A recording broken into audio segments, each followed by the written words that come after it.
before and during construction, the survival of the 1,400 or so businesses on University was a big concern. Walmart and Target had the resources to endure a temporary drop in revenue, but the vast majority were small businesses, particularly fragile species. Chris Ferguson operates a Dairy Queen on University in Minneapolis. Next door, he runs a marketing and strategy firm. Before the Green Line, Chris had never felt a part of the Central Corridor. He'd never even traveled on University to St. Paul. But as construction drew near, it just so happened he was doing some soul searching of his own. Chris wrote on his whiteboard, "What are you good at? What are you passionate about?" The answer, he realized, was solving problems. So one day he attended a meeting on the light rail. St. Paul had done a fair amount of work to start thinking about how to help the businesses along the corridor. There were 1,400 total organizations, 700 small businesses that were going to be significantly impacted by construction. There were differing views as to how much that impact would be. Some meetings, people thought that there'd be no impact on small businesses. In fact, there might be an uptick from the construction workers and others coming in to visit those restaurants. Someone who had worked on construction projects previously and had visited the businesses that were impacted by those projects, I realized that likely businesses were going to see a pretty significant impact from construction. We noticed that there weren't a lot of businesses around the table, a lot of organizations representing businesses, but not a lot of actual businesses around the table to help understand what individual business owners who struggled many days to get out of their business to go to meetings and voice their concerns were going to need day in and day out. So I agreed to be part of the group. I was told that it would be about a meeting a month for a year or so while we created a plan. Little did I know that it would probably end up being 20 or 25 hours a week of my time for the next 3 or 4 years. So not long after we started going to meetings and getting going, the leader of our group decided that someone else should lead the group, and I signed up to do that. And one of our greatest challenges was to keep the people together. We had many people that were suing the project, and at the same time, we needed all of the partners around the table to be part of the solution because we did have one goal, and that was to keep those businesses along the corridor alive.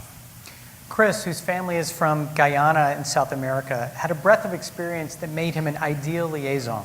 Before moving to Minneapolis, he worked as an investment banker in New York, helped a telecom startup grow from 12 people to 300 in 9 months, and was director of sales and finance for a Fortune 500 tech company. So I was at an interesting point in my life. I got to the point where I realized that making money and being in large companies might not be the only thing in life, might not be what I find the greatest satisfaction from. I'm a big believer in karma, and at this point, it was an interesting time to diverge from what you've done in the past, to think about what you'd learned and how you can apply that to a different situation that needed some unique help and talents. We were fortunate to have some phenomenal partners around the table. One of those partners was U7. U7's work in providing marketing assistance, accounting assistance, and just general business assistance to businesses along the corridor had tremendous impacts. They helped around 350 businesses, and less than 1% of those businesses actually went out of business.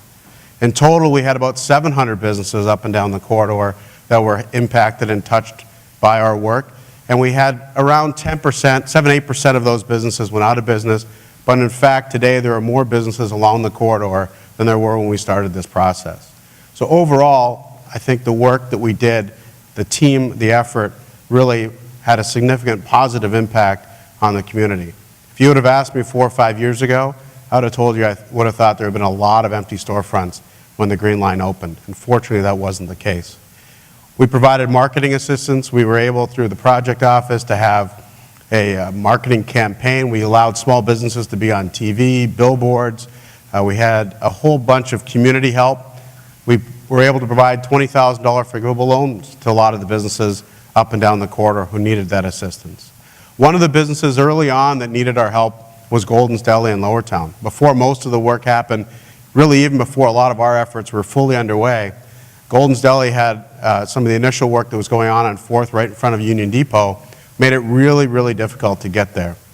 We, at the same time, were forming a community and business group. We started having meetings at Golden's Deli. We encouraged the foundations, McKnight and others to order from Golden's Deli. And today, they've renovated, they've expanded. We were just there with the family at the farmer's market not that long ago, and it's exciting to see the success of working hard as a community to keep the business alive and what that means from both a jobs perspective and a community asset beside the farmer's market.